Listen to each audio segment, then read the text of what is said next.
ઉપપ્રમુખને લઈને આજે મતદાન થયું. આમ આદમી પાર્ટીના ઘણા બધા એવા સદસ્યો છે કે જે લોકો ગેરહાજર રહ્યા હતા. ઘણી બધી જગ્યાએથી આમ આદમી પાર્ટીના સદસ્યો છે એ લોકોને ઉઠાવી જવામાં આવ્યા હતા. આ મામલે ફરિયાદ થઈ છે. અરવિંદ કેજરીવાલ ગુજરાતના પ્રવાસે આવી રહ્યા છે. છોટાઉદેપુરનું રાજકારણ શું કહી રહ્યું છે એ દરેક વિષયને લઈને આજે વાતચીત કરવી છે. અને મારી સાથે અત્યારે હાલ ડેડિયાપાડાના ધારાસભ્ય ચૈતરભાઈ વસાવા જોડાયા છે. ચૈતરભાઈ, જે રીતે પ્રમુખ ઉપપ્રમુખનું મતદાન હતું, ઘણી બધી જગ્યાએથી આમ આદમી પાર્ટી જીતી તો હતી, પણ સદસ્યો હાજર નતા રહ્યા. ક્યાંક અપહરણના સમાચાર સામે આવ્યા હતા અને એ જ મામલે ક્યાંક ભારતીય જનતા પાર્ટીએ પોતાના વોર્ડ બનાવી દીધા છે. સૌથી પહેલા તો આ વિષયને લઈને શું કહેશો? સ્થાનિક સ્વરાજની જે ચૂંટણી હતી એમાં અમારા વિસ્તારોમાં આમ આદમી પાર્ટીને જનતાએ ખૂબ સારું સમર્થન આપ્યું છે. એક બાજુ ભાજપના સત્તાનો નશો હતો, ઘમંડ, પૈસા, પોલીસ એમની અને ખૂબ દાબ દબાણ, ધમકીઓ બધું જ હતું, છતાં પણ એકદમ મજબૂતાઈથી, એકદમ તટસ્થતાથી આમ આદમી પાર્ટીના લોકો લડ્યા અને જીતીને આવ્યા. આજનો જ હું તમને દાખલો આપું. છોટાઉદેપુર તાલુકા પંચાયતમાં 13 જેટલા આમ આદમી પાર્ટીના સદસ્ય ભવ્ય વિજય મેળવ્યો. કદવાલમાં 8 જેટલા તાલુકા સદસ્ય ભવ્ય વિજય મેળવ્યો. અને આમ આદમી પાર્ટીની ત્યાં પ્રમુખ અને ઉપપ્રમુખની આજે વરણીમાં આજે જીત થવાની હતી. આમ આદમી પાર્ટી સત્તામાં આવવાની હતી.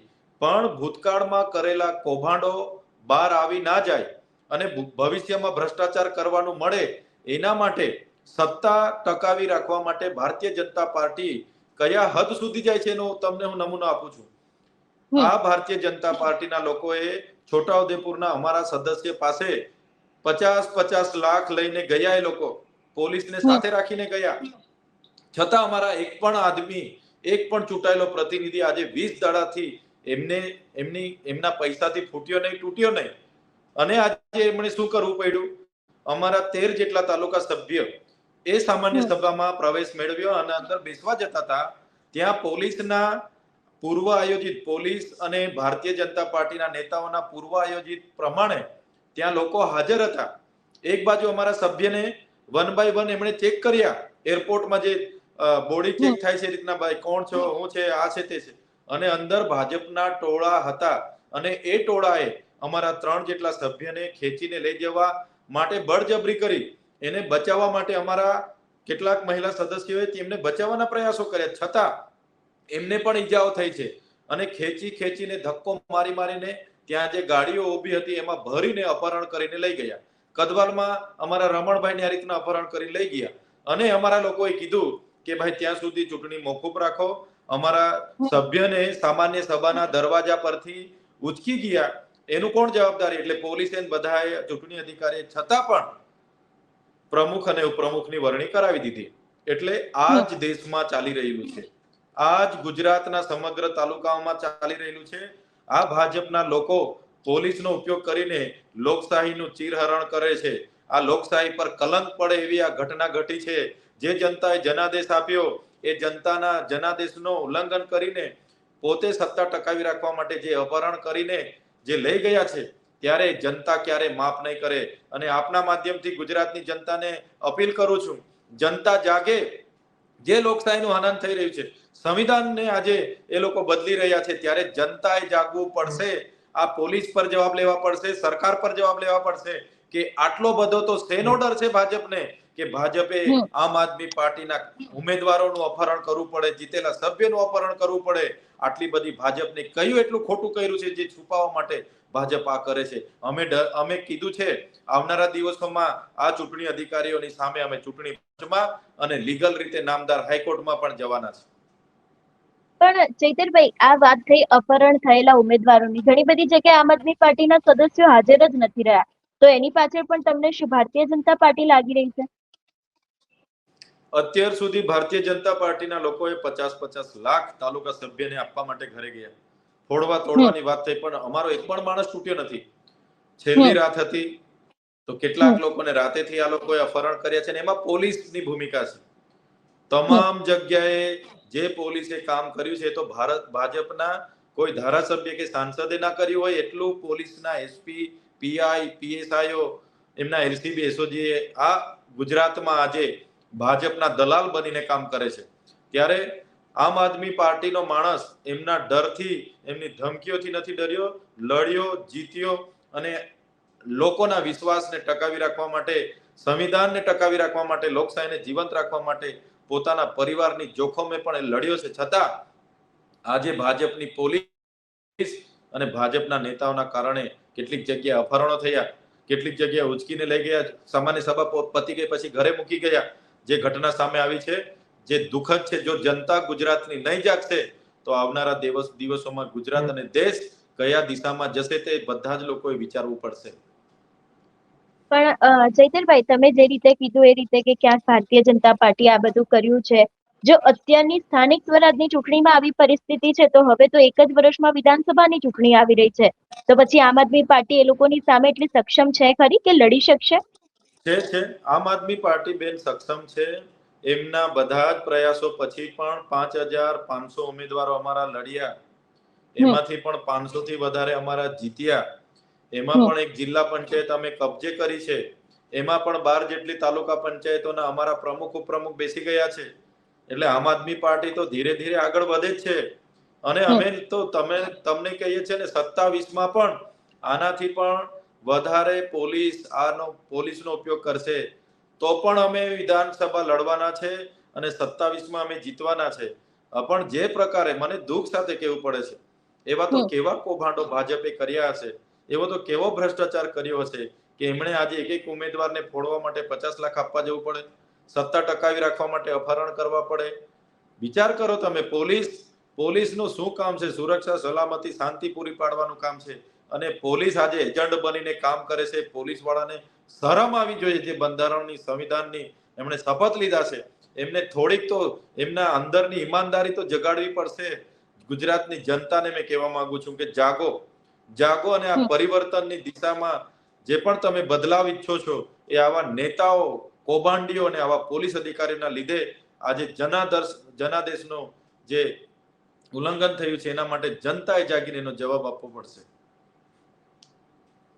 ચૈતરભાઈ, અરવિંદ કેજરીવાલ આવે છે ગુજરાતના પ્રવાસે, શું કહેશો? તમારા વિસ્તારમાં જ આખી આ જે યાત્રા છે, વિજય યાત્રા એ થવાની છે, 2027 ને લઈને રણનીતિઓ પણ બનવાની છે, આ વિષયને લઈને શું કહેશો? ચોક્કસ માન્ય અરવિંદજી ગુજરાતના પ્રવાસે આવી રહ્યા છે. 3 દિવસ દરમિયાન એ પ્રવાસે છે, ત્યારે આ 25મી તારીખે નર્મદા જિલ્લામાં પણ નવનિર્મિત જેમની નિમણૂક થવાની છે, પ્રમુખ અને ઉપપ્રમુખની નિમણૂકમાં જે પણ લોકોને જવાબદારી મળવાની છે, એમના સાથે વિજય યાત્રા કરવાના છે. અને વિજય યાત્રા સાથે નર્મદાની અને ગુજરાતની જનતાનો આભાર માનવા પોતે આવી રહ્યા છે, ત્યારે અમે એમનું સહર્ષ સ્વાગત કરીએ છીએ અને નર્મદા અને ગુજરાતની જનતાને વિશ્વાસ આપીએ છીએ. આમ આદમી પાર્ટી એ તમારી પાર્ટી છે, આપણા સૌની પાર્ટી છે. આમ આદમી પાર્ટી ગુજરાતના હરેક યુવા માટે, મહિલા માટે, ખેડૂત માટે, હરેક બેરોજગાર માટે, હરેક બાળક માટે હર હંમેશ લડનારી પાર્ટી છે. તમારા ન્યાય માટે અમે લડતા રહીશું અને જે અમને વિશ્વાસ મત નર્મદા અને આજુબાજુ વિસ્તારોમાંથી મળ્યા છે, એ વિશ્વાસ તમારો કાયમ ટકી રહે, એ જ રીતે અમે આવનારા દિવસોમાં તમારી સેવા માટે તત્પર રહેવાના છે. ચૈતરભાઈ, તો અરવિંદભાઈનો જે આખો પ્રવાસ થવાનો છે, એની અંદર 2027 ને લઈને કોઈ પ્લાનિંગ કરવામાં આવી શકે છે ખરી? આ એક વિજય યાત્રા છે અને નર્મદા જિલ્લાની જનતાનો, ગુજરાતની જનતાનો આભાર માનવા માટે અરવિંદજી આવી રહ્યા છે. અને 2027ની અમે તો આમ આદમી પાર્ટીના લોકો હર હંમેશ ચૂંટણીના મોડમાં જ હોય છે, ઇલેક્શન મોડમાં જ હોય છે. એટલે અમારી આગળ તમે જોયું હશે, સંગઠન મંત્રીઓ, પ્રદેશના ઉપાધ્યક્ષો બધાની નિમણૂકો થઈ છે. આવનારા દિવસોમાં લોકસભા, જિલ્લા પ્રમુખો, વિધાનસભા પ્રભારીઓ, બધી જ પેજ પ્રમુખ સુધીની નિમણૂકો અમારી થવાની છે. હું તમારા માધ્યમથી ગુજરાતની જનતાને વિશ્વાસ આપું છું કે આમ આદમી પાર્ટી એ આવનારા દિવસોમાં ખૂબ સારી રીતે મજબૂતાઈથી લડવાની છે અને ગુજરાતમાં બદલાવ લાવવાનું, પરિવર્તનનું લાવવાનું કામ આમ આદમી પાર્ટી કરશે. અને બસ જનતાનો સહકાર અને આશીર્વાદ મળતા રહેશે તો ચોક્કસ આજે સત્તાના નશામાં ચકનાચૂર બનેલા લોકોને અમે સત્તાથી દૂર કરી શકીશું. ચૈતરભાઈ, મનસુખ વસાવાએ એક પત્ર લખ્યો છે હર્ષ સંઘવીને.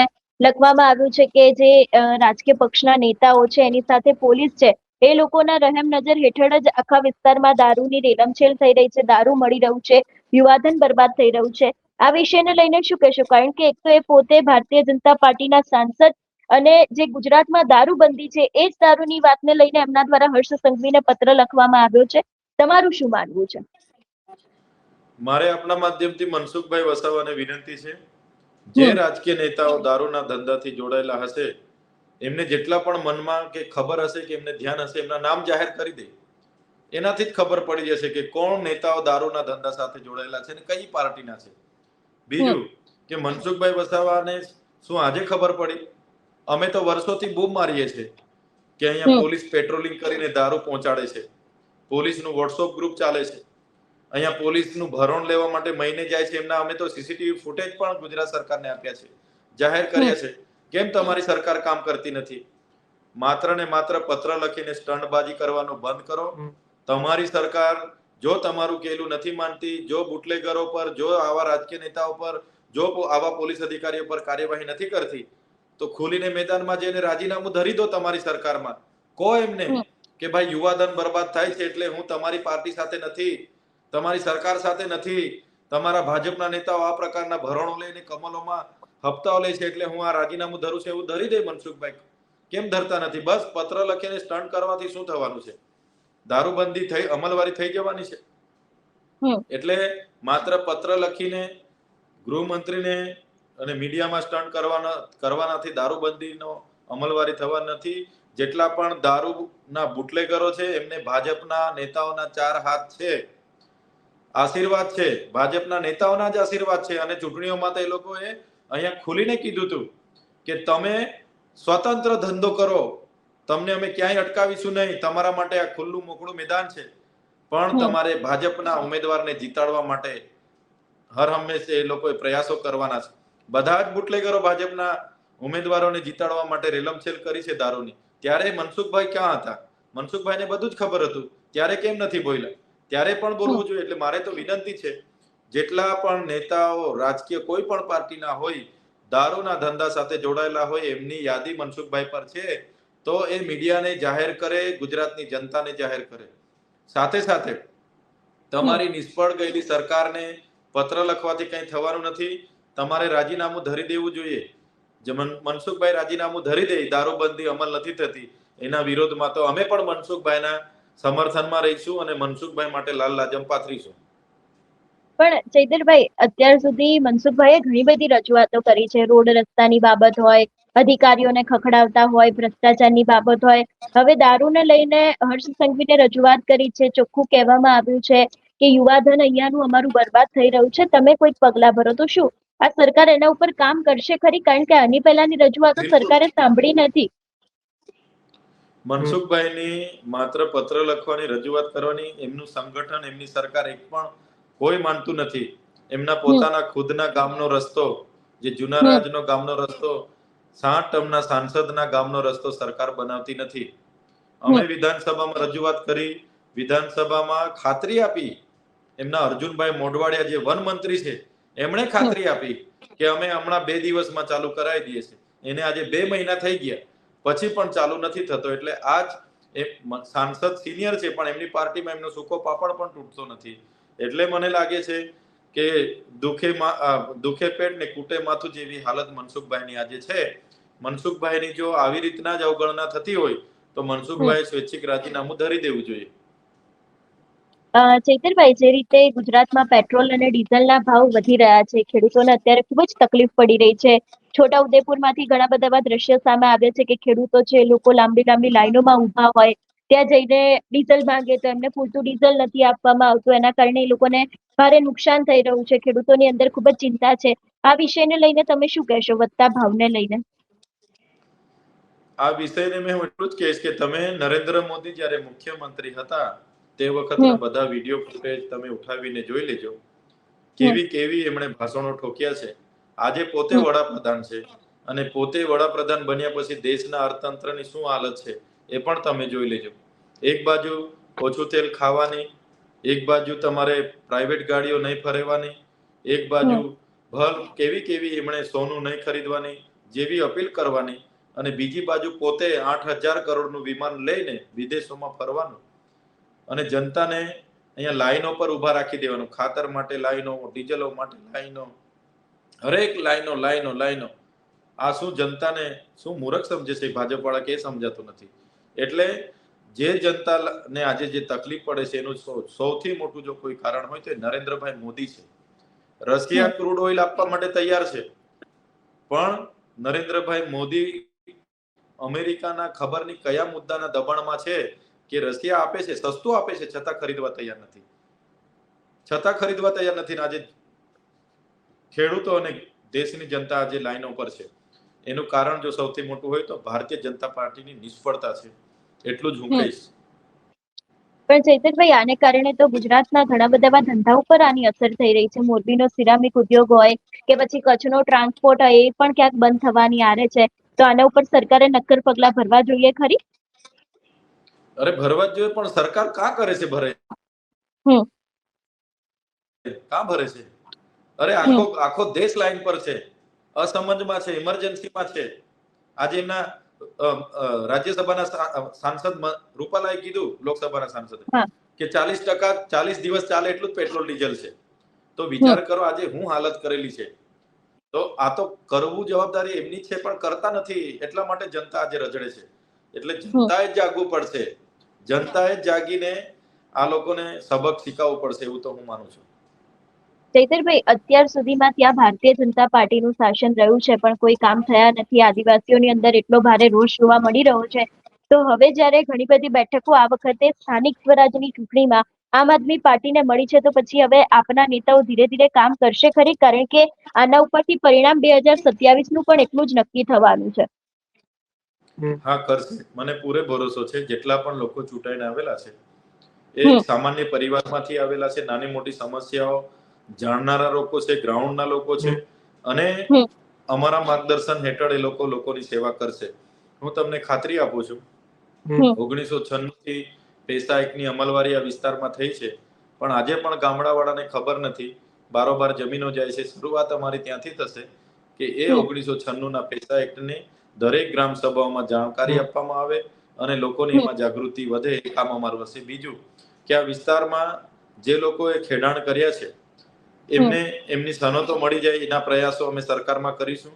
અને જે બચે છે એને જંગલ તરીકે સારો વિકાસ થાય, વન્ય પ્રાણીનો વિકાસ થાય, પશુ પક્ષીનો વિકાસ થાય, એના પ્રયાસો અમારે હશે. ત્રીજું, આ છોટાઉદેપુર, દાહોદ, નર્મદા જેવા જિલ્લાઓને પણ નર્મદાનું પાણી મળે એનો અમે પ્રયાસ કરવાના છે.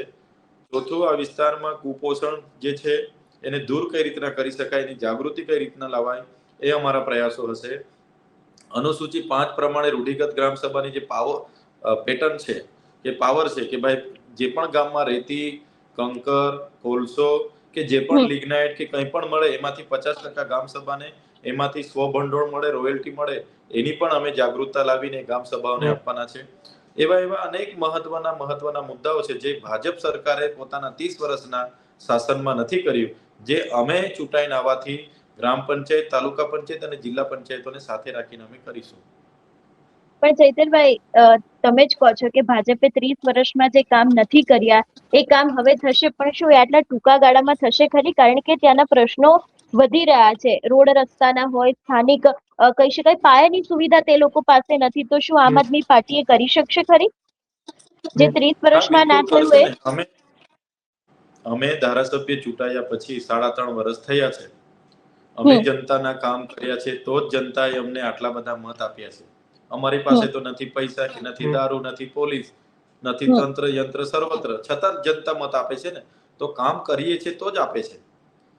કામ કરીએ છીએ તો જ આપે છે. એટલે કરીશું, આવનારા દિવસોમાં પણ કરીશું અને જનતાને સાથે રાખીને કરીશું. આ કઈ એવું નથી કે પહેલી વાર અમે ચૂંટણી, વિધાનસભામાં પણ અમને એ જ પ્રકારની જનતાએ આશીર્વાદ આપ્યા છે. લોકસભા અમે સિટીમાં ભલે હારી ગયા, આ વિસ્તારમાં ડેડિયાપાડા હોય કે નર્મદા, એમાં 60,000 અમારી લીડ હતી. એટલે એવું નથી કે અમે ખાલી બોલીએ છીએ, અમે કામ કરીએ છીએ, જનતાની વચ્ચે રહીએ છીએ, નાના મોટા સુખ દુઃખના પ્રસંગોમાં સહભાગી બનીએ છીએ. એટલા માટે જ જનતા અમને આ પ્રકારના જનાદેશ આપે છે અને અમે જનાદેશ પ્રમાણે આવનારા દિવસોમાં કામ કરીશું. ચૈતરભાઈ, એક છેલ્લો સવાલ હજી પણ પૂછી લઉં. આદિવાસીની સાથે જે અન્યાયો છે એના કિસ્સાઓ વધી રહ્યા છે. હવે તો કરજણનો જ આખો કિસ્સો સામે આવ્યો હતો. કરજણના જે ધારાસભ્ય છે અક્ષય પટેલ, એમના પુત્રની સામે હવે ઓફિશિયલી ફરિયાદ થઈ ગઈ છે. પણ જે કલમો ઉમેરવી જોઈએ એ કલમો ઉમેરાઈ નથી. આદિવાસી યુવકોને ઢોર માર મારવામાં આવ્યો હતો.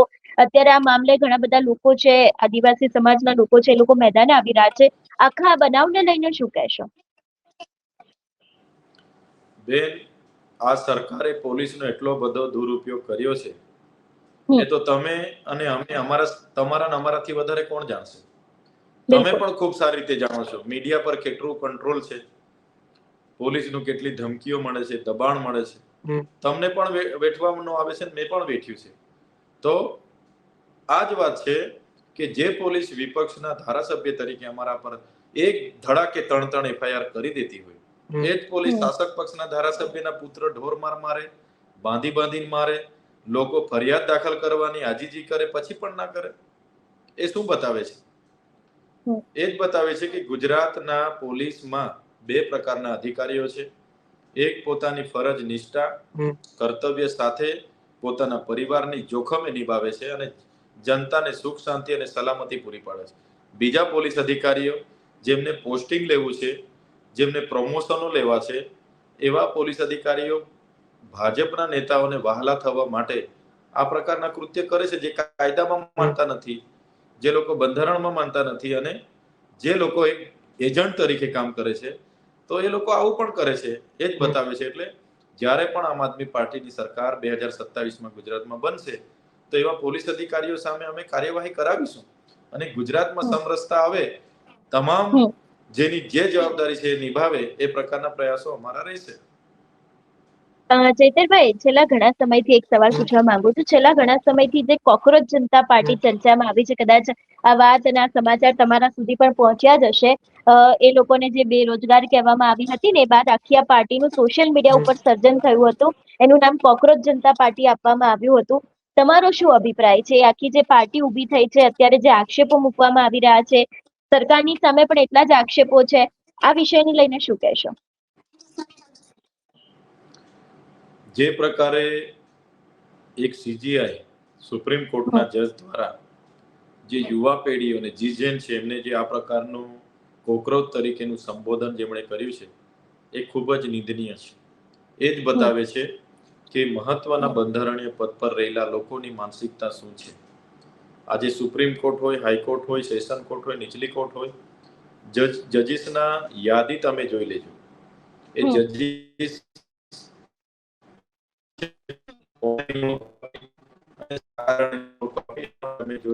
તમને કોકરોચ જનતા પાર્ટી બની.